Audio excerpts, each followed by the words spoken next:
It's only the fourth intro. All right, there we go. All right, welcome to episode 17 of Bro Research Radio. Ryan and I today are going to talk about metabolic stress. Metabolic stress has been thought of as a backdoor pathway to muscular hypertrophy, muscular tension being the king. Metabolic stress has taken a lot of heat the last couple of years. Muscle damage as a driver of muscle hypertrophy has kind of gotten thrown under the bus. Don't necessarily think that's important anymore, not something to chase. But metabolic stress is a little bit more interesting, a bit more interesting, because we're going to get into the nitty gritty of the kind of the mechanistic research and then also the applied research. But also just from a practicality standpoint, using metabolic stress blocks is I think both Ryan and I agree that it is probably a really, really good idea for your long-term training program. Do you want to talk about that a little bit? Yeah, I mean, it's even if it was something where, because I at one point was kind of decided that, hey, this isn't doing anything directly to help with hypertrophy.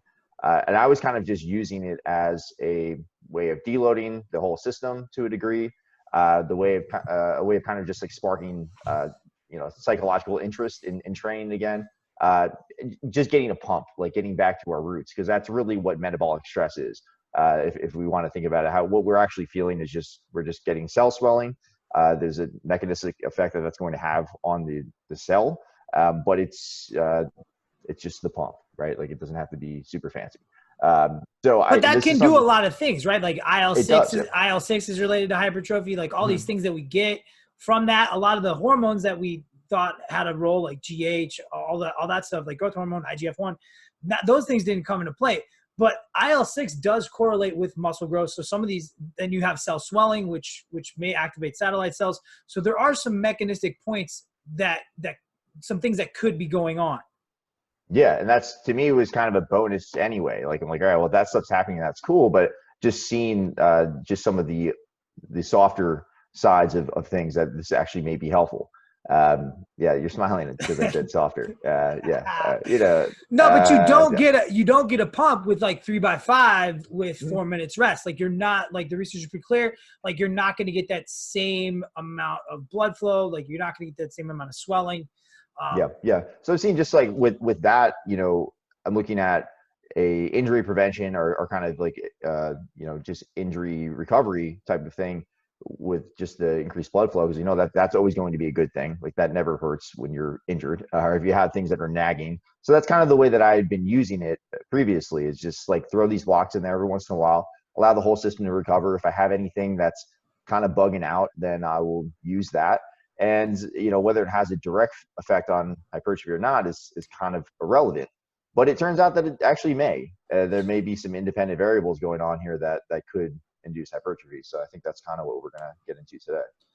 Yeah, the applied research, my big takeaway before we get into the studies that we're going to review is that I don't know that metabolic stress is a good idea when you're trying to do compound lifts. Like those studies, they didn't really pan out, but the studies that we have that looked at like single joint movements, the group that did sets of 15 or 20 to failure versus the group that did 8s, generally the groups that did those higher sets to failure and got a pump had better results. Now, there is this, so John and I have been literally playing with this metabolic stress component kind of deload thing for about 5 weeks. And I just wanted to just keep my sets kind of stagnant or just consistent, and then just play with a lot of this stuff. Because if we look at the downsides of running a metabolic stress block, are that you're probably going to get weaker, neurologically, whatever that is, because you're just not pushing weight inside of those ranges because remember, strength is task and rep range specific. So if you're not doing sets of 8 heavy, like you're going to get weaker. And so one of my big things is like, all right, so if I know that's the downside of this type of protocol, because I'm not going to be pushing as much weights because I'm going to have to drop set. It's just not going to happen. Well, how can I try to curb that? And so we did a lot of VBT stuff. And so I would guess we're at 5 RIR and still going pretty heavy, like up to 80%. And then we just do that stuff before. So we're doing like 5 sets of 3 at our, 8 rep max.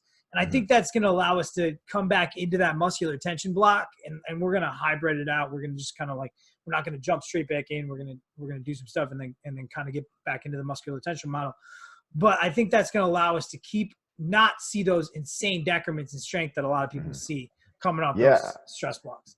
I mean, I've even messed with it where I just had like my main lifts basically just be like a strength progression where I'm working to lower rep ranges, and all my accessory stuff is metabolic stress type of focus. You know, that's where we're going to go. Like everything has been kind of metabolic stress. And I think that, and even if you've done this stuff, like try doing sets of 15 on squat with 30 seconds rest. Well, that's the one point I want to say is, you know, like when we're talking about metabolic stress, we're talking about peripheral stress. We're talking about very local tension. So it's not, the more blood we have to shunt out to the entire system, the less of that effect that we're going to get, I would assume.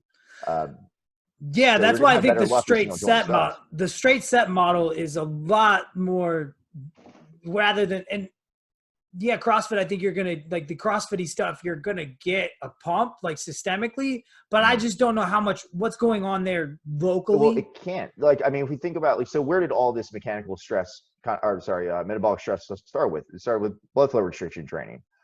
So the whole idea is that we're keeping blood in that area. We're trying to restrict venous blood flow. So it's not going to leave. The metabolites are going to stay there for a longer period of time. So if we're doing that, if we're doing a full body workout, we're going from overhead press to a squat or whatever it is, like you have to shunt blood away from whatever area you just worked just to deliver oxygen to a different area. So I think like it has to kind of be, in my mind, if you really want to go after this, like you would want to do straight sets where you're short rest, you're having to buffer out CO2 very quickly locally.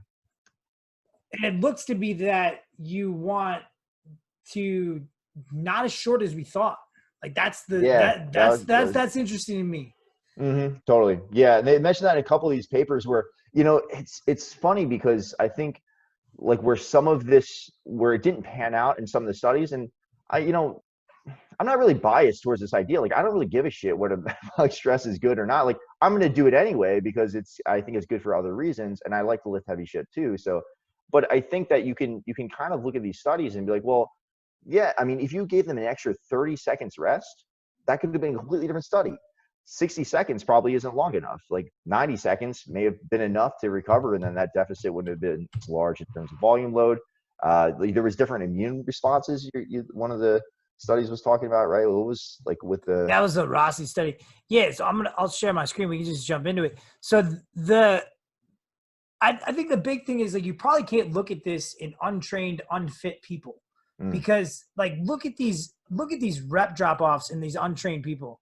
And this is 30 versus 90 seconds rest. Like that's nutso. This is like a squat, a bench. And these are compound lifts that they're doing at 70% of their 1RM. Dude, look at, that's all three of them combined. At set 4, they got 7 reps of all 3 of those combined. Am I not reading this right? They were hitting 46 reps on the first set? Of all 3 of these combined. Okay. Squat, bench, T-bar row. But then they only hit 7 on all 3 on the last set? On the last set, dude. Like, so this is like 30 seconds. Like, you could see, look at that first drop off. Like, that's nutso. And untrained people are only going to need 1 set anyways. So it doesn't necessarily, you can see like just looking at the study, like, yeah, it's cool, but you're not thinking that you're going to see a significant difference based on the study population. But that's probably a bad idea. Like the other thing that we get into is practicality. Like look at when they tried to volume equate it. Look at that. Yeah. I mean, if you're talking like this is probably where like they're not ready for this kind of stimulus just yet. No, they're not. This group would do far better with some type of circuit-based approach. Like their aerobic system is probably terrible anyway. Like they're probably just detrained in every way imaginable. So I mean, well, I probably shouldn't say that too soon because I know that some of these have like collegiate level gymnasts and stuff. So yeah, that's not. I'm assuming that's not this study. No, this is the untrained So I wanted to put an untrained population study in there because you're also like you have the repeated bout effect. Like people are going to get better at this stuff as they go. But just really, when you look at these studies, think about like, who is this person? And all the money here is probably in that first set regardless. So these other sets probably don't even matter. Just fluff. Yeah. And I would say the 90-second set is probably a better idea. And these people are not going to need 4 sets. Like, I don't even do 4 sets of squats, like, to failure. Like, I'm not doing that. And they probably can't, we've talked about that before, they probably can't even go to failure. But so this is this Rossi study out of Brazil. And I tried, so these guys are pretty trained. I was trying to figure out like how the hell they were squatting so much weight. And then I found it deep in the paper that it was a half squat to a box. And I'm like, oh, thank God. I was like, dude, these guys are just crushing 315 pounds. And they're 18% body fat. And they, like, the thing is, like, they're benching 135. So I'm like, dude, these guys are really good squatters. And so this was 4 sets to 75% or 70%. Volume was not equated. And so this is the one where they found that both, it was kind of equal. The results of the study demonstrate that 30 and 90 seconds of recovery in between sets of upper and lower body exercise to failure results in muscular fatigue, but only the 90. So this is the one that only the 90-second recovery period induced inflammatory and metabolic responses. Because it probably, so these guys were a little bit more trained. So their hypothesis was that if you would have volume equated, again, if you would have maybe volume equated the 30-second, you might have seen the same responses. But then you're talking about doing 6 or 7 or 8 sets. Were they doing? It was the same setup there, right? Where they were reducing load or they were just keeping the same load and then just reducing reps. Yeah. They had the same. They were at 70. You can see they're not that strong per se because they're look at how many reps they're doing on the squat. It's funny you said that because there was a switch that I made a long time. Because when I first started training, it was like you take your first set to absolute failure, and then you take your second set to absolute failure in the third set. But it just ends up being like complete garbage training. Like even if you are resting long enough, it's like you'll get like 15 reps on the first set and then like 8 and then 4. And then it's like, what am I doing? Like, and then I realized at some point, like it's actually way harder to like maintain effort throughout, like just to stay at like an 8 RPE. And it just feels so much more productive. I know this has like nothing to do with what we're talking about really. No, I think it does. But it comes back to like, how do you progress this stuff? Yeah, exactly. And I think like what you find as you progress as a trainee is that you are able to repeat those efforts a lot faster. Or a lot, and just, you'll be able to stay closer to what you just started with. If you're seeing that big of a drop off, like you're not ready to be doing this type of training. We kind of flipped the switch. So we tried to pick a straight set weight for this. And so we did all our multi joints were 90 seconds. So benching, squatting, anything that involved 2 joints, we got 90-second rest. And then single joints, we got 60 seconds rest. And so what we did is we did it off the last set. And so I think of those first 2 sets kind of like the first 2 rounds of mass, and that they're just like accumulating metabolites. They're just accumulating fatigue. And then now we're on 4 sets. So if you're really if you're really being county, we're probably only doing 2 sets that count. And then we're progressing it off those second sets. So if we can get 50, that third set is really the set that we're progressing. So if we can get 15 reps on all 3 rounds, and then we go up in weight. Yeah. I like that. I think that makes a lot more sense because it just ends up being like, if you do it the other way around, if you go to failure on the first set, I don't know, man, it just feels different. Like it just doesn't feel like there's the same amount, which is, I mean, we're talking about feelings now, and this is a bro thing, we can't be talking about feelings, but it's not the same. Like it just, the work just ends up being so unproductive by those last couple sets and we see it here, man. Look at this 30, look at this 30, 23 to 10 to 7 to 5. Yeah, that's it. When I see that, I'm just like, that's not very good quality.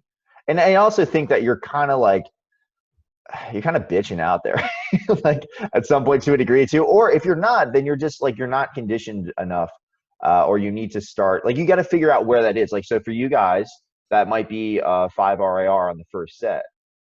And for you, I would guess that's where we're at.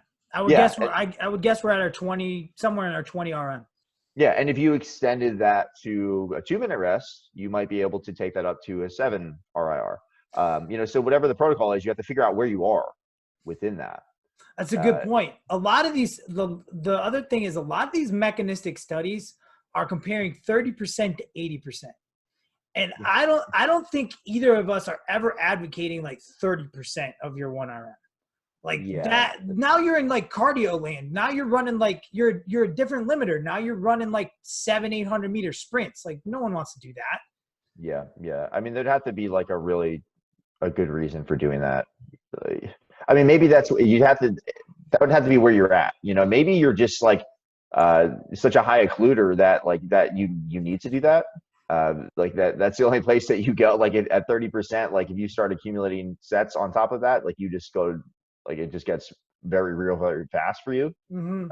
I would assume that people have a really crappy aerobic base they might benefit from something like that. That might be a protocol that I would use to get them to be able to like handle some amount of volume. I'm talking like the extreme end. Like I'm talking like power lifter that squats, 1 to 3 reps all the time. He walks up a flight of stairs and needs to sit down, like that. This guy told me he wanted to start training for hypertrophy. That might be something that I would use, but otherwise, like unless you're at the extreme end of that, like 30% is going to be not doing a whole lot.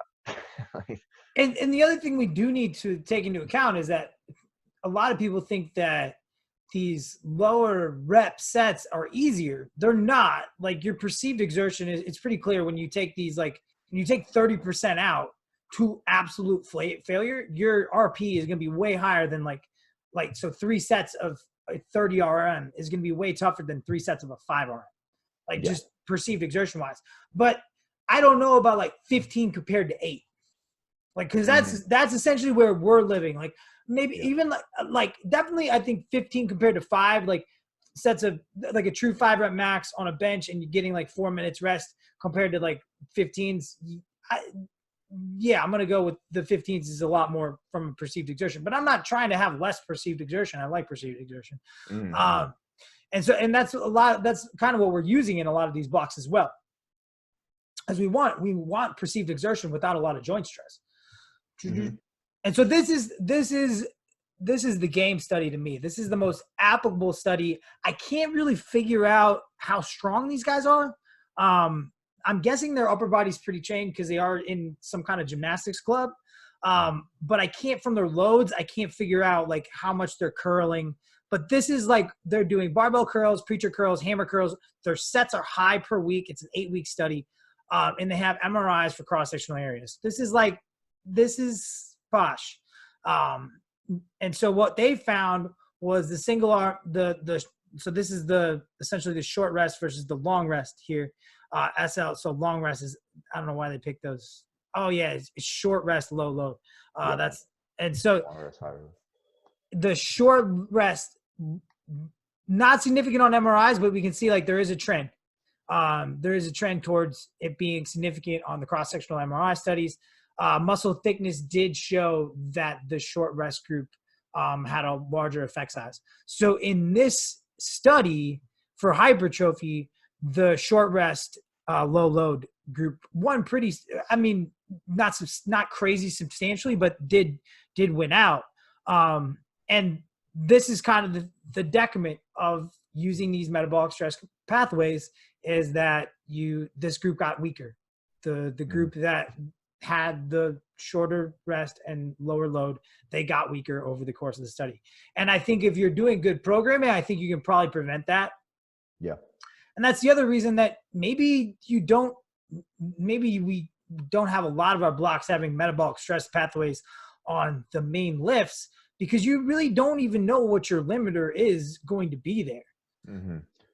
Yeah. I mean, one thing that's interesting about this study is just the subjects in my mind. And I wonder, it's kind of funny because it seems that we're going to assume these people are pretty well conditioned, like well trained. They're collegiate gymnasts, so they're probably in pretty good shape. So we were seeing that with these guys that they're seeing a benefit to doing this lower load training. We also see the same thing in really old adults, which is kind of funny to me. So it's almost like that Villanueva study. Is that me?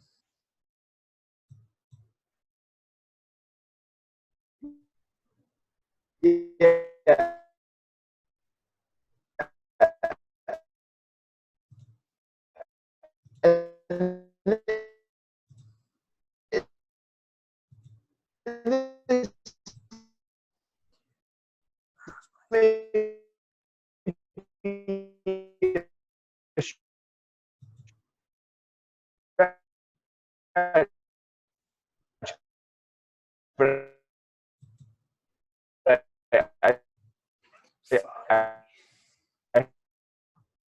Back.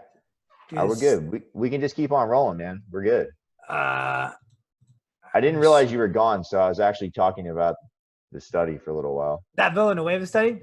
Well, I was talking about this one. I was just saying that like there probably isn't a big difference between your 20 RM on a like machine preacher curl or just like any kind of curl and like an 8 RM. You know what I'm saying? Like, because I think there's gonna be a really big difference in load for like a 20 RM squat and an 8 RM squat. But I think when it comes to a bicep curl, like there isn't that big. It's like maybe it was like 75 pounds to 60 pounds or something. Exactly. Yeah. So it's like some exercises are definitely better suited for this type of training in my mind. And that's the argument that we're already having, is that this probably is not a great idea for squats, but it's also like, I don't think that doing sets under 10 for bicep curls is a great idea either. They're not even getting a rep drop off on the bicep curls. Yeah, like they're 9, you're recovering so quickly. So it's like they're probably not getting a whole lot of anything. I bet you they don't even feel like they're training. They probably don't. It's probably not really much of anything. I can't even imagine doing that. Like 3 minutes rest. Weeks? Like I would shoot myself. 3 minutes rest on a 8 rep max bicep curl. I mean, I can do that during contest prep. I had to do that during contest prep because that's how long literally it would take me to recover from bicep curls. It would take me like 3 to 5 minutes, which is just crazy. But otherwise, yeah, that's like, it's pretty boring. So it's like, I wonder if it's even enough. Like you're getting like pretty similar tension in terms of load between a 20 RM and an 8 RM. So now you're getting the added benefit of this metabolic stress. So load was not equated. Like this short rest low load, like their load had to be so much higher. Their total volume. I'm sure, yeah. So it just seems like a much more efficient, safer, beneficial way to train for single joint exercises. And maybe not all the time, but probably for the most part. That's one of the biggest things like that I like about keeping the accessories like this is it's clean, man. You get out of there real fast and you can put like, because you know your accessories aren't going to take you 45 minutes, you can kind of put more time into those mains. And we kind of ended up just from time constraints, because we just can't be lifting for more than like an hour and 15 minutes because people start asking where the hell we are. And so we automatically just started running like sets of 4 for like accessories. So we end up like doing circuit training. And the straight sets, I like it a lot more. It's interesting. Yeah, it's different. Like I think that you'll find that after 6 to 8 weeks of that, it won't feel the same. And I think that's kind of an indicator that you have probably adapted to that you're actually getting really good at buffering. And then at that point, that might be when it's time to start increasing the rest again, make more of a focus on mechanical tension. And you'll see that it just starts to feel different after a period of time. Like you're just no longer getting the same kind of pump that you would. And I don't know if there's something that going on there that we can explain right now, but it's something that you'll probably notice. Yeah, it's good to have changes in your training protocol. Dude, right? I mean, I think that like you can make that argument for just about anything, and it would be a valid argument. I mean, aside from doing stupid shit that's going to get you hurt, like there's better things you can do for sure. Like I don't know that like pushing cars as a main lift is like the best thing for quads, like hypertrophy, but it might be good. I don't know. Maybe it gets you excited about shit again, and then you go back to your other stuff. Like I don't think we can ever just run that over. Like it has to be there's something beneficial to that. And we're talking about like pretty minute changes that to us feel really, really big. Like you take my accessories to like a 2-minute rest interval, and right now we're just running around like mad trying to maintain, like with 2 guys trying to maintain a 60-second rest interval on anything is it's pretty crazy. Yeah. It's so great. Like just like it's like NASCAR.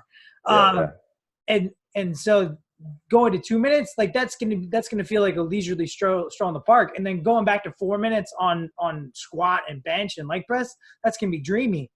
Yeah, and I think that you'll just from that, just knowing that it's going to be easier, you're going to probably put on more load on the bar after a few weeks, like as you start getting used to it again.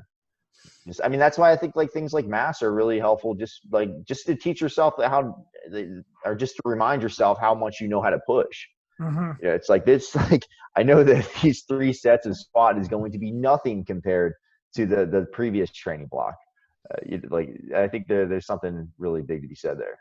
Speaking of which, let's talk about the study that everyone like hangs their hat on for like rest, not like going for essentially higher rest being more productive for hypertrophy. Yeah, they're evidence that they can be as sloppy as they'd like to be. That's essentially what this is turned into, is that you can just text and spend 5 minutes on the cable. Yeah. Dude, I'm going.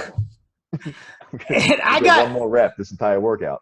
So this is the study that got me, and I was this study took me down. Like it was great. I like kind of just losing myself to the internet and like going everywhere, as far as like inside of my EndNote, and so this Schoenfeld et al. 2016 paper that had 2 dropouts, 23 experienced lifters, in quotation marks, and so these guys, I got really, really confused, and you helped me with this. And when we were off record, and so these guys, they show their total volume, and I'm like, what the hell is going on? These guys are doing 630 reps. They have to be around 630 reps per week. Like this is a substantial training protocol. Like it's 7 main multi-joint lifts, 3 sessions per week for 8 weeks. Like you got a back squat, a leg press, and a leg extension 3 days a week, 3 sets to failure. Like that's terrible. And these guys were lifting 6,000 kilograms, and I'm like, dude, that's per lift. That's 20 pounds with the leg press in there too. I'm like, these guys are leg pressing for their 10 rep max. These guys are leg pressing 20 pounds. So I immediately like just put my numbers in. Like if I did this, and I'm like, holy shit, I'd be somewhere around 80,000 kilos. And you found out why this was. Yeah, it's just like it's kind of hidden right in the conclusion. They're just like, yeah, by the way, we had to stop using the numbers for the machines because they renovated the gym like halfway through the study. And they changed the machines. So they changed the machines so they can no longer use them. So the only thing that was actually counting towards the volume load was the barbell lifts. So your back squat, overhead press, bench press.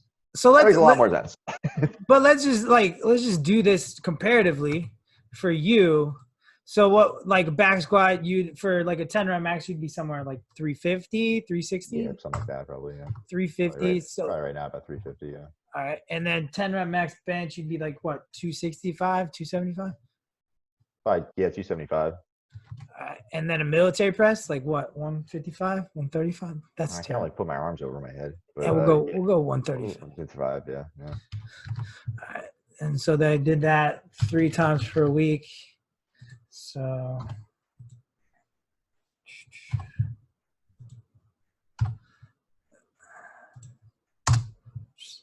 wow, this is not going to be good for them. It's still going to be really terrible.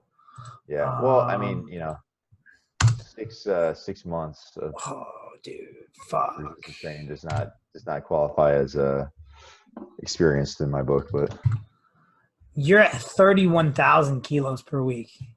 By the way, that's the conservative numbers, guys. I haven't been training my back squat, so it's very conservative. So 5 times your load would be somewhere around 5 times theirs. I would guess that you would get hurt in 3 weeks, for sure. Just take it 3 sets. Yeah. Just going from 3 sets of failure on back squat to 3 sets. I mean, I've done worse. We've all done worse shit than this. For Oh sure. yeah. But this would be pretty. But for 8 weeks, I mean, that's where it gets you. It's like, oh man, I got to do this again and again And again and again on repeat. Just keep. Yeah, that would be pretty wearing. Another thing that's not really taken into account in this is just global systemic fatigue with these mains. Like you're talking like this 30 seconds, not even inside of this, but just think about like the cumulative fatigue of going through all these versus 3 minutes. So what would happen if you did 90 seconds rest on a back squat? Because you're not after a central stimulus here. Like you're not trying to do cardio. So what would happen if you did 90 seconds rest on a back squat and then took 3 to 4 minutes rest in between each exercise? Like I think you'd get a very different type of result. And so this is where you can see with my giant thing, I have questions. And you answered the big question of what the hell was going on with the loading scheme. And these guys aren't super terrible as far as their strength, and their 1 rep max back squat is what, like 300 pounds? And I thought it was equal to like their body weight or weight. That was the exclusion for the criteria. That was like the inclusion criteria. Okay. All right. Good. So this is their. Oh, so these aren't too bad then. Okay. No, 136 kilos. That's about 300 pounds on the afterwards. So they put on a substantial amount on their back squat, and then their 1 rep max bench is 225. So these guys are they're probably, you would classify them as low novices, depending on how big they are. But so this is where I went down crazy rabbit holes. So we have Bro Research we have an ultrasound unit. And so these are in centimeters. Normally you'll see these in centimeters or millimeters, these ultrasound measurements. So ultrasound is it's just shooting essentially a sound beam through the muscular layer. And then you're going to pick up every change from muscle, every fascial layer you'll essentially pick up. So it's really good for picking up subcutaneous fat layer because fat doesn't compress. So you can kind of, in my opinion, it's a lot easier than skin folds. And these new ultrasound units are pretty solid, especially if you're using the scanning on picking up millimeters of subcutaneous fat, which Ryan and I care a lot more about compared to like a DEXA body fat percentage, which just has compounding error. Whereas if you're looking at these site fat measurements, it might be a little bit more helpful. But so one of the big things I learned in the last couple of days is you can't really compare different ultrasound units. And there's a lot. So if you think about if you're shooting a light, so think about a laser pointer, like that thing's going to bounce off different things. And so I'll just pull this up. So if we think picture is helpful. So if we think about the cross-sectional area of this arm, and it'd be the same for your leg, you just have, your femur here. And so if we're trying to get a bicep on an ultrasound, you're going to pick up, if it's coming straight in here. So if you're doing it linearly, and so this is like, think about just shooting light in here, like the angle of the probe is going to matter. So many things are going to matter as far as picking up, because when we're looking at muscle thickness, we're measuring from the bone to this layer right here. And so I can show you what that looks like on me. So this is like looking at, here's the subcutaneous, this is my leg. This is just me poking at my this vastus lateralis. This is the subcutaneous fat layer. This is the bone layer. This is the muscular layer. And I was just playing with it for like an hour today. And then this is my bicep. So this is there's no fat on my bicep, luckily. And then this is compared to flexed. So this is flexed. I'm at like 57 millimeters, not flexed, terrible, 32. And then tricep is right here. You can see there's a little bit of fat on the back of my arm. And so these guys, way bigger than me. And so that had me obviously questioning. No. I was like, oh God. My vastus lateralis is littler than these dudes and so obviously I immediately called the ultrasound people. I said, what's going on here? Look at these measurements. And it may be the case. The other thing, and Ryan and I were talking about a bunch about this, is like, how were they lying down? A lot of you look at the method section and they're measuring different points, but how were they positioned? Because if you stand, your vastus lateralis thickness is going to be way, way more than if you you're sitting down because it's going to compress, it's going to flatten out the muscle. Mhm. So there's a lot of inherent, we think of these as like maybe the gold, MRI would be the gold standard measurement. And MRI, you're obviously laying down, but there's a lot of variability inside of these measurements. And once you start to understand the tech, you really understand, okay, these things, what do we want to pick up in highly trained lifters? Well, we can't compare one probe to another because all these ultrasound probes are different. They're going to compress the different tissues. They have different sound waves. They have different sound speeds. And so it's not really helpful to compare ultrasound unit measurements. You can compare them to themselves. But say we're trying to pick up, you're not, look at the variance here. Like even inside this measurement, like there's variance of 1 millimeter. Small. So say you're trying to pick up like a 3 or 5 millimeter change in cross-sectional area, it's going to be really hard. And so there is a lot of inherent error. Also, you run into the same problem that you run into with skin folds. You have to do the same practitioner. Like we're talking about, like, so we have the 16-week study that we're running, and we'll probably just have people put permanent tattoos on. So you have to get either permanent or you have to get a henna tattoo every week. Dude, you fucking kidding me? Web. My computer just, cool. That's awesome. Cool. I got you back. I just blacked out. What's that? I don't know. Juggle this out to get me today. We'll do our seventh intro. Yeah. 20-second outro. We're good. And so we're gonna get everybody's cross-sectional area. We might even be able to get some MRIs on some legs and some arms for this study, and then we'll probably get DEXA too, just to kind of compare everything. But it really is fun to look at these studies, and then also just to have the tech. And this is my 4th ultrasound unit that I've worked with. Definitely the most user friendly. The other ones were kind of weird. And they're all different. They all have their pluses and minuses, but this one from a probe standpoint, the other probes you had to compress the skin a lot. This one you can just set it right on. It doesn't have that because it's not, if you've ever used an ultrasound, some of them are kind of spherical. And then you kind of have to press the skin down to get it to see the whole thing. And you'll have your affiliate link at the bottom of the podcast. Yeah, I don't know. Yeah. I mean, I don't know if I was a gym owner. I think it's useful for the subcutaneous fat measurement. You can probably, like, if you're trying to use metrics to convince untrained people, I don't think you need to show them the cross-sectional area of their muscle got bigger. Like, they're going to be able to see that. You see it. Yeah. I mean, I think that you're going to ultimately, what people care about is what they look like. And like that, we're talking like we're at this place where we're at like the end of our genetic potential, where it actually having these measurements is pretty damn helpful because it can tell us if we're going in the right direction or not.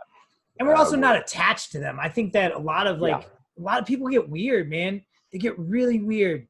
And I've seen recently, like, gyms get in bodies, and then they're like, they got somebody on in body every week. I'm like, dude, stop it. Like that thing has so much inherent error, and they're just like freaking out because their percent body fat went up like 1% in the last week, but they lost weight. And I'm like, dude, it's a different time of day. Your hydration status is different. Stop it.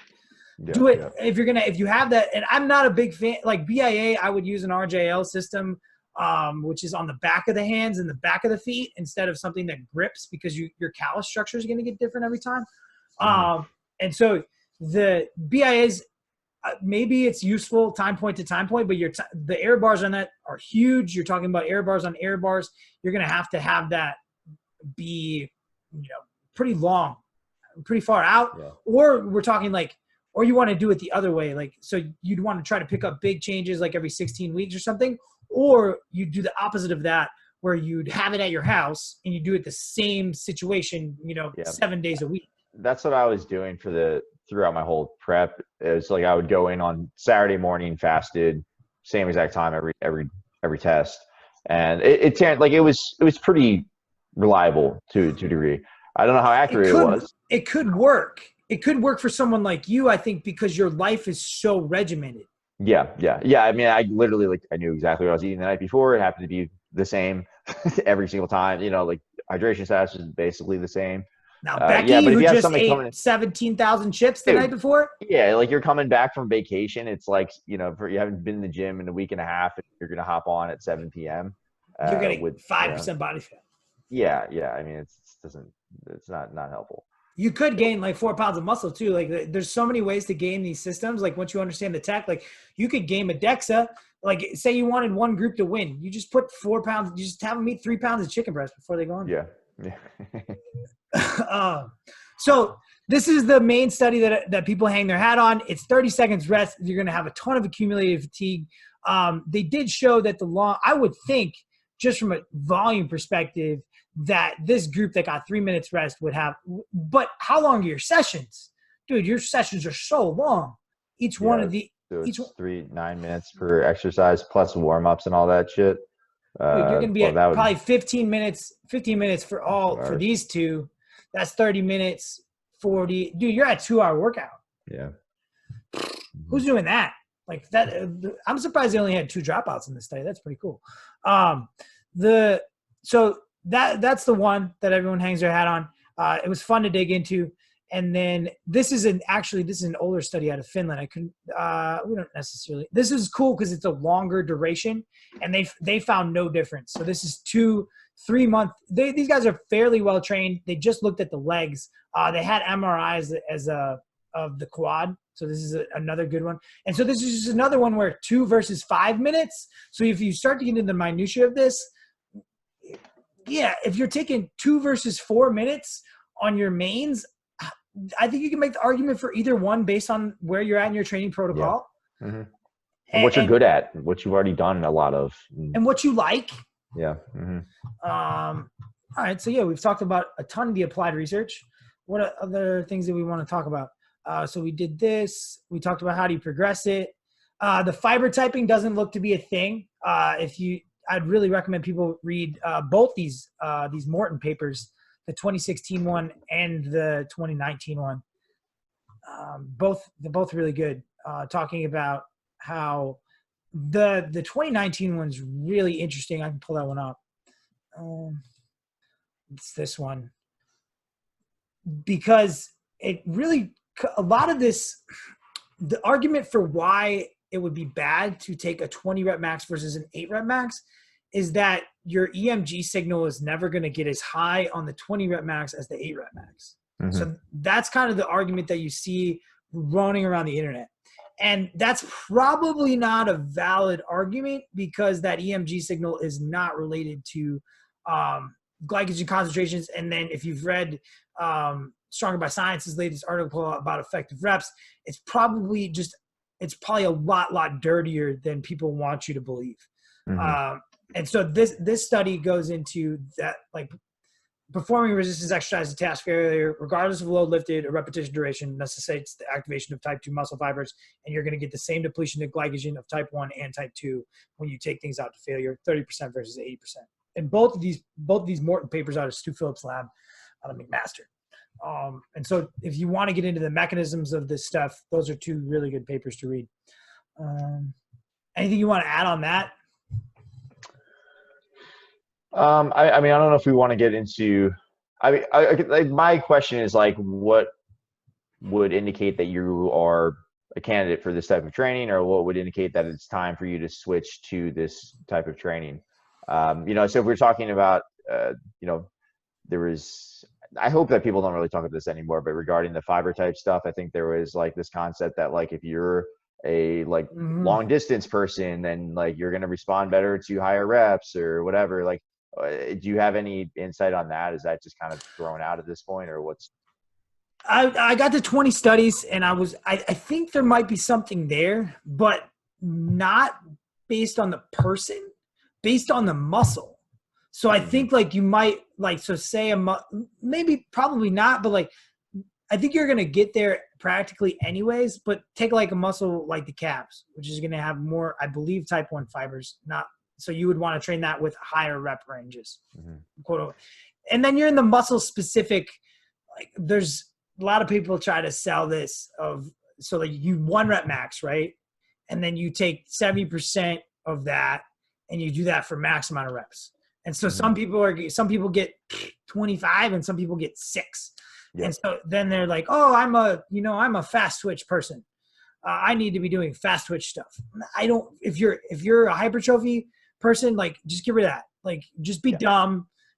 Just be dumber than that. And and don't try to like game that system. I've done it before. I'm generally don't get a lot of reps, but I think the stronger that you get, the probably, and females do tend to get more reps and they do tend to do better with higher rep training.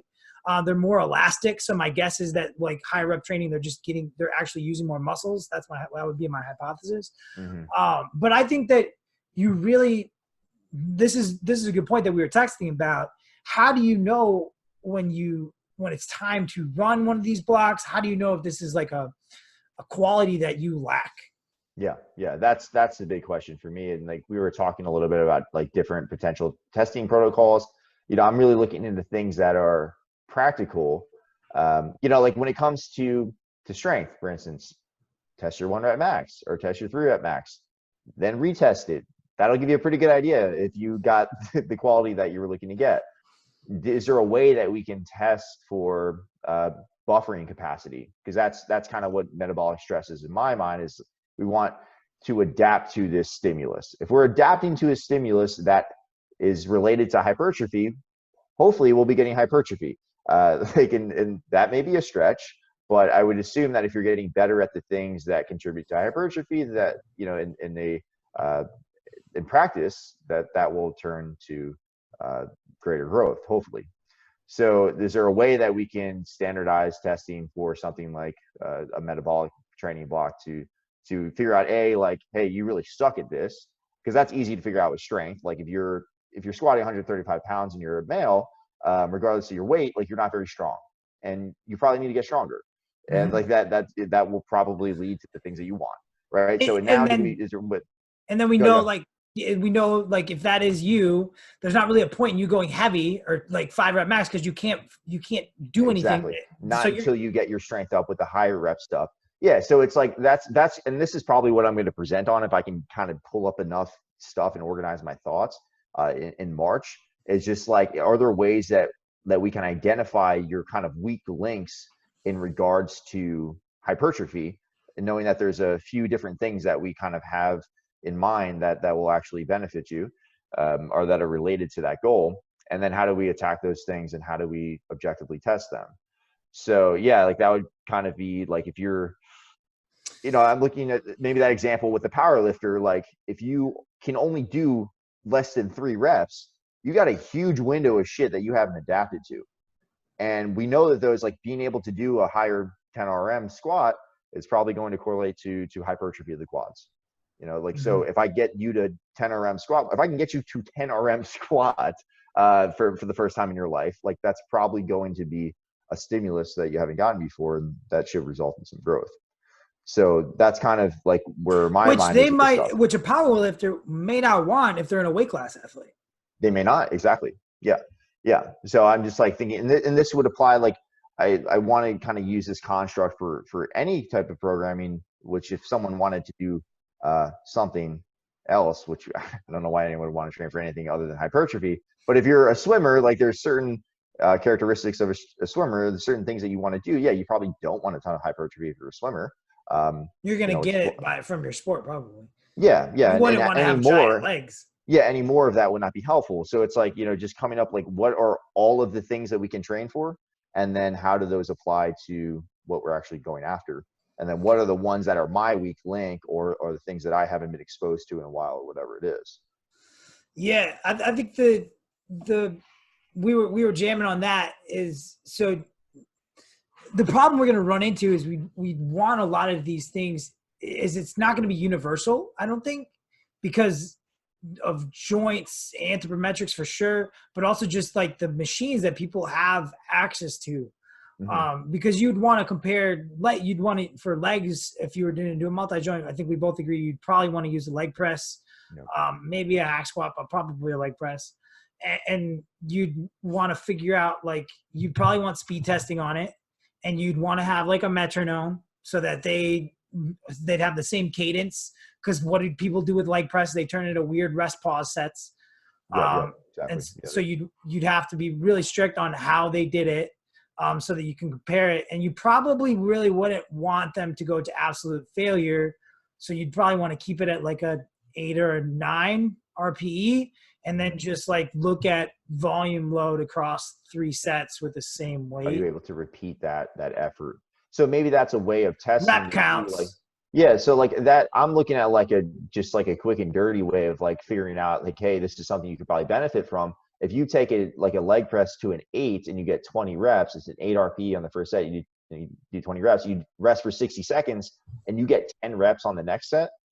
I think that if you can get that second set from 10 reps up to 20 reps, I would assume that something good happens, and that's probably going to increase your odds of. That's called the fatigue index. There's actually a lot of research on that too, and you can test like your drop offs. If you're dropping off like crazy, I think that's a really good thing to mention. Like if you're doing if you do these 2-minute rests and you're dropping off like crazy, you probably are not trained very well for this specific. You've been spending too much time on your phone between sets. Yeah. Or like, what are the other things that might go into that? Because I hear that. I'm also thinking just like aerobic conditioning, like just baseline health aerobics. Like, is it possible that you could be like in such crappy cardiovascular shape that you can't get like significant hypertrophy? I don't know, man. I think like for us, cardio's not going to, I think we're going to get, just doing this protocol, we're going to get enough cardio just by, I'm back. I lost you just for like 10 seconds there. Perfect. So I think we're going to get enough cardio by doing the training. But you've already, all of us, like us, have adaptations that already took place. Like we were already aerobically conditioned to a degree. So like, do you think that we've had like, whether it's mitochondrial changes or just psychologically, we know how to work, we know how to continue to progress, that stuff sticks around from like with just by, all you need is maintenance at that point. And then our resistance training could be the maintenance for that. Yeah, I mean, if someone's getting out of breath from bicep curls, they probably want to do some low end aerobic work for sure. I would agree with that. I just don't.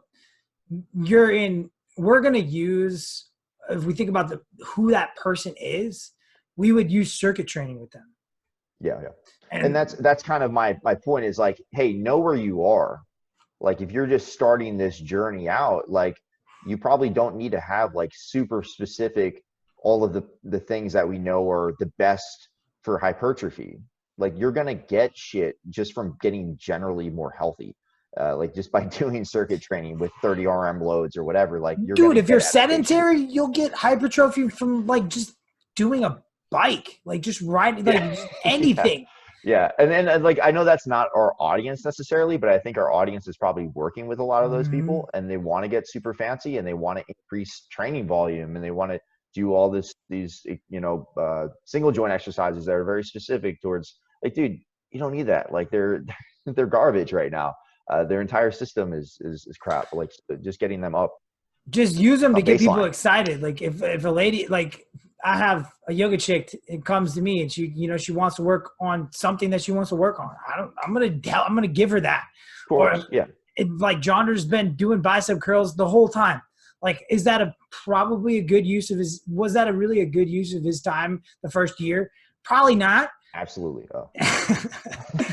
He was probably getting everything from like doing lat pull downs and cable rows. Like he was probably getting that stimulus from there.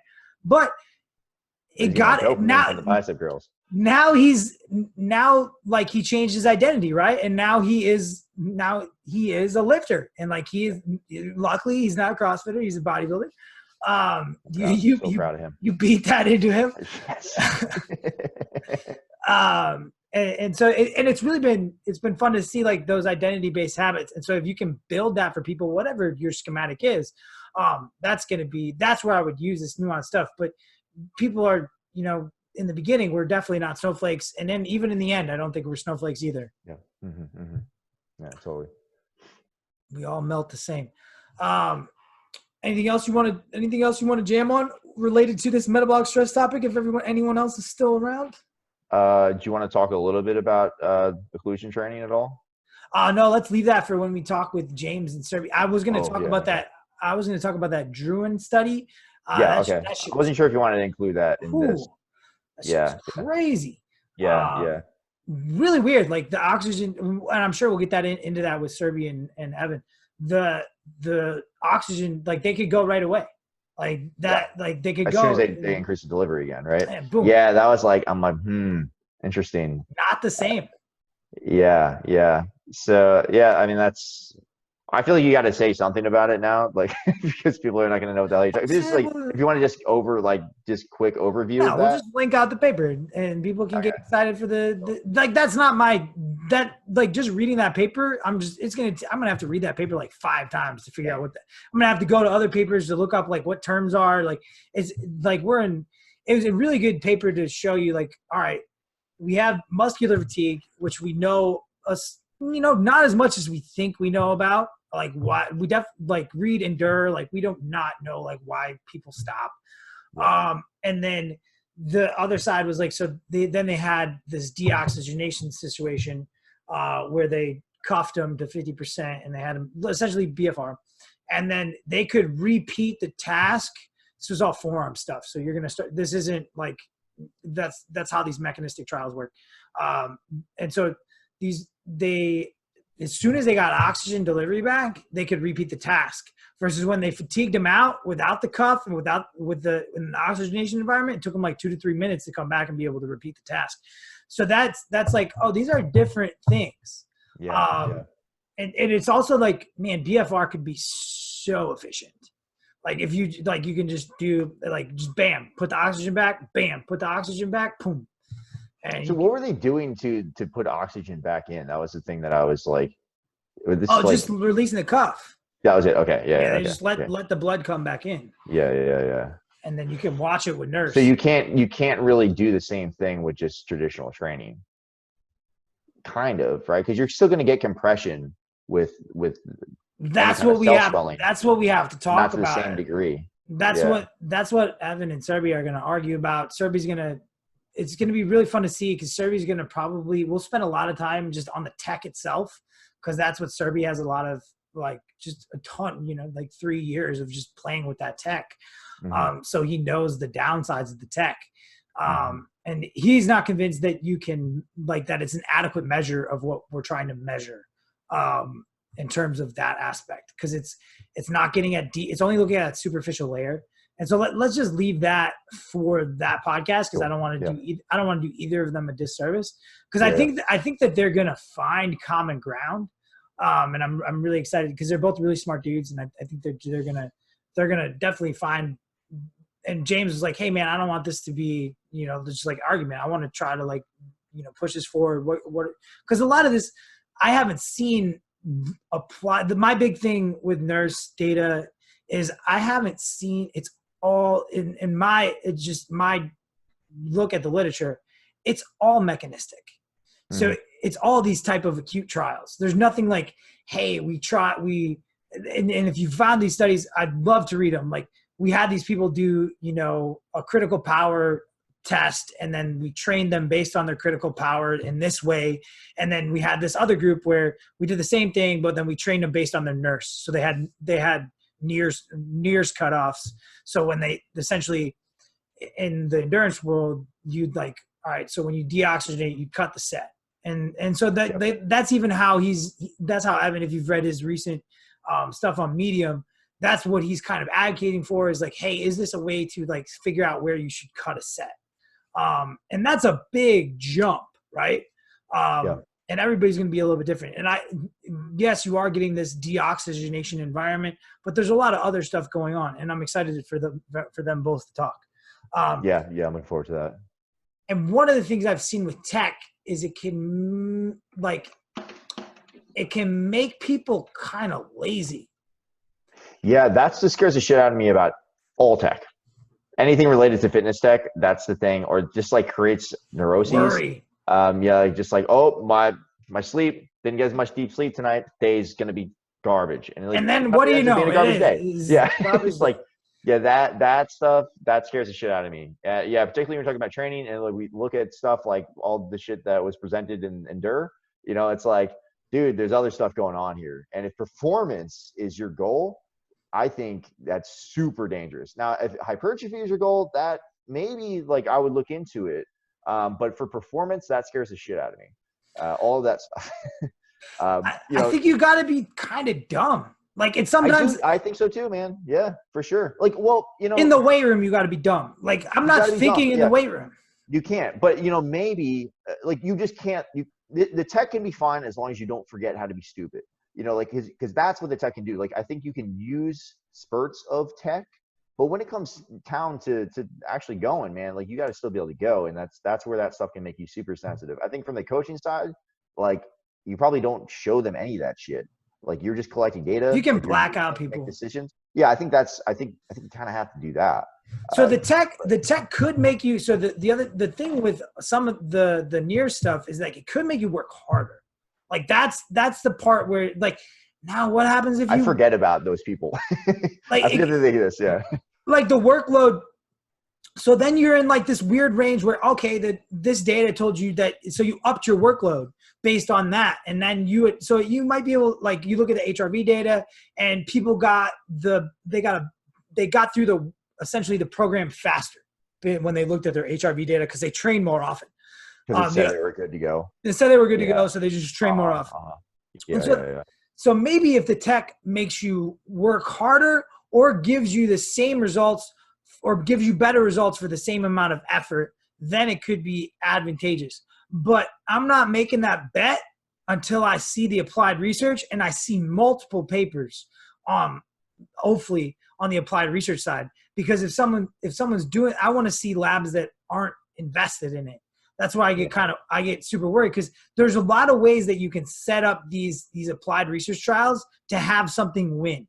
And we see this a lot, like even the trials that looking at that Schoenfeld study, I would 100% pick that 3-minute rest interval was going to win. Like it was because look at that cumulative fatigue of that 1-minute rest interval, going from a back squat to a leg press to a bench press to a pull down, like so much cumulative fatigue. And so now your variable isn't the variable that you think that you're wanting to test. Now your variable is your ability to slog and have a shit show training session versus your ability to essentially grind for 2.5 hours. Yeah. That's a huge point. Yeah. I'm super excited to hear them kind of talk about this because I haven't looked into it much. Like I don't know much about it. So it's going to be completely a learning session for me. I'm interested in it, but I'm always very skeptical of any kind of tech. So I think that's the best way to be because you're also going to have, and a lot of people don't think about this stuff, but you also have publication bias too. So what's generally going to happen, and it hasn't happened with so you have, and this is any tech, and this is important to talk about. So you have a minimum viable product. And so this is like, maybe we shouldn't name names, we'll get in trouble. But this is like a lot of the bands that you wear, right? And so those things get validated after the fact. And like you look at they check like the energy output versus doubly labeled water and they were all terrible. Step counts, probably pretty good. But these guys are going to advertise the shit out of it. Like Oura Ring's going to tell you all about your sleep. Nah, probably not. Like if you've looked at polysomnography, it's like 26 little things that get hooked up to you in a room. Like, is this ring around your finger going to be able to really accurately and precisely dictate that? I don't know.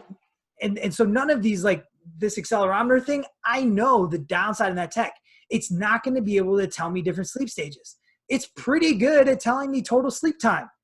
So I can use it for that. So I can use it for steps, rudimentary. I can make it's going to be decent for steps and it's going to be decent for total sleep time. Everything else is probably not validated. Mm-hmm. And so now, like, we want to be skeptical and we got to understand that these products, genetics, whatever the hell it is, they're going to have their minimal viable product and they're going to sell it to you. And then after they sell it to you, after this company is actually a real thing now, then maybe they test it. Studies. Yeah. And NIRS is different because that comes from labs. And so now you have, it used to be like our ultrasound is essentially the product of that as well. So these things used to be $50,000 to $100,000. Now we have a now we have a $2,800 unit that you can have at home. These crazy Nears units used to be, you know, $30,000+. Now we have one that you can buy for $500. So some of it is like just tech being just look at GymAware, right? The LTPs. Like now you're going to start to see like other companies come out with tech and they're going to get less and less expensive. And that's great if that tech is good. And we know that longitudinal transducers are solid. It's a good way to look at speed. And there's tons of studies looking at speed versus RPE and RIR.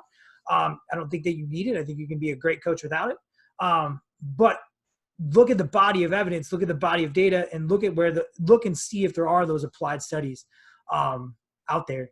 Because otherwise you're just looking at essentially a hypothesis, and then you're betting on the hypothesis. Dude, and even then, it's like, even if you have the studies, nothing's definitive. Like there's always flaws in any of these studies. Like just, you got to know what you have in your hand. Like, and just, if you're living and dying by any of that stuff, then there's, you know, I think everyone should read Endure. Like, I think that's just a good idea, because it just, you should always have that in the backdrop. Yeah. How much, like, that's the other thing I think we wanted to talk about in this episode is like the Kepler and like Aristotle. So Aristotle thought like there was a clockwork universe, and that's everything rotated around the Earth and everything they had, and so they were able to. It was actually pretty good at predicting where the hell planets would be, and then Kepler was like, no, that should sound right, and he took 5 years and he made his model, and it was off. Like Mars was off like 8 minutes out of the year, and he scrapped the whole model. And so muscle science, our model is like what, 50, 60 years old. Yeah. It's really humbling. Like these are relatively new sciences. They're going to progress exponentially fast, but dude, we don't even look at the 2019 paper that looks at how we're quantifying hypertrophy. It's like, maybe we should not say that we're actually getting muscle hypertrophy and that we're just getting more bigger. Because we're not actually able to measure actual hypertrophy. So it's really good to not, when someone's trying to sell you a simple, uncomplicated story, we don't even really have the model figured out yet. And somebody's probably gonna reinvent the model inside of our lifetime, and then we're gonna be like, shit. But you know what? If I was working hard, effort and adherence, and I was tracking, like if you're actually tracking your muscles getting bigger, then you're like, shit, cool, man, you're doing something right. Yeah, I mean, cool. Like, the model changed, but I'm still doing bicep curls. It doesn't matter. Yeah, like, I mean, that's kind of like, you look at that stuff to help inform decisions, and it gives you a good starting place, but you got to know that could go in any different direction. Like tell a guy who's 220, jacked out of his mind, that you're not activating mTORC 1 enough. Like, what the fuck, you, dude? Like, not interested. Yeah. No, and that's generally what you see is you can see people get lost in the mechanisms, and then what does it do? They get lazy. It stops them from doing the things that matter, and that's really just, man, effort over time.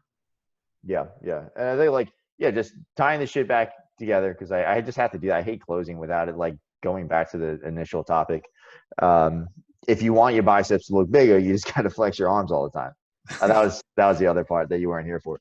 But yeah, I mean, it's like, if you can find things, if you're getting better in the gym, like in ways that probably matter, and things that we know that probably matter, or like the amount of load that you're lifting, your repeated efforts. Are you able to continue to do exercises throughout the day? Like, are you just crapping out at one set? Can you do more repetitions than you did last week? Can you do more weight than you did last week? Can you, is your quality better within those repetitions? If all those things are getting better, then you're probably getting better, and then like, it's just continue to hack away at that shit. And this metabolic stress thing is one component of that. So figure out where that fits within your training model and integrate it every now and then. And I don't think it has to be like too much more confusing than that. Thanks, man. It's been fun. Episode 17, Bro Research Radio. We didn't really talk about it because we suck at hyping things up and selling stuff, but the Bro Research site is live. and it's pretty nice. I mean, I have some web developers that tell me there's things that need to change, but for the average person, it looks pretty nice. And so that's been Ryan's been a sounding board. We've been working on that for about a year now, and there's gonna be some modules dropping. My goal for essentially the Bro Research 200 or the BR 200 is, everyone wants like certifications and letters after their name. I get that. You want to be acknowledged. The thing is, like, none of your clients, you probably never had anyone ask for the letters after your name. I know that I haven't, but they're after my name. So maybe people definitely come to me because I have a PhD. But I want this program to be I'm not going to call it a master's level program because it's not, but I want it to be like a more affordable, like quicker version of a master's program. And then if you like how the program works, then you're like, all right, maybe I do go get a master's. Maybe I do go get a PhD because I really like this stuff. But my goal is to make people literate in science and how to look at papers, how to not just buy into the bullshit. And then also be able to, one of my big things is I want, and you've been instrumental in this, is I want people to be able to find their own answers, man. And not just rely on other people's stories, because that's what I see a lot in the industry is like, okay, this person's smarter than me. I'm just going to rely on that story and use that story. And then I give away my power. And that obviously that sells because and I've even heard people say, like, don't make things too complicated. Like, keep it simple, stupid. Like, we hear that all the time. But like, no, I think you want to be able to understand the complexity and know when it's important. And that way you can't be you're not easily tricked. And that's my goal with the program. And it culminates in people actually doing things. So you have to present, you have to be part of data collection. There's certain boxes that you have to check so that you can be a part of research and see research done. That's important to me. Love it, dude. Yeah, I'm excited about it. I always appreciate that you force us to be active in the learning process. That's a huge thing for me. I think it's not for everybody because some people prefer to just latch on to one person that tells them everything they need to know, and that's fine. You can make money that way. You can get smarter to some degree that way. So if you're not interested in that route, then this is going to be pretty fucking cool. I'm excited to go through it as a student. Excited to contribute in any way that I can. It's going to be a really cool project. So, and if you're still listening to this and you would like my last training block, just email me, drhouse@broresearch.com, and I will send you that 4-week block. Pura vida. Hopefully you're still here. Peace. Peace. Peace.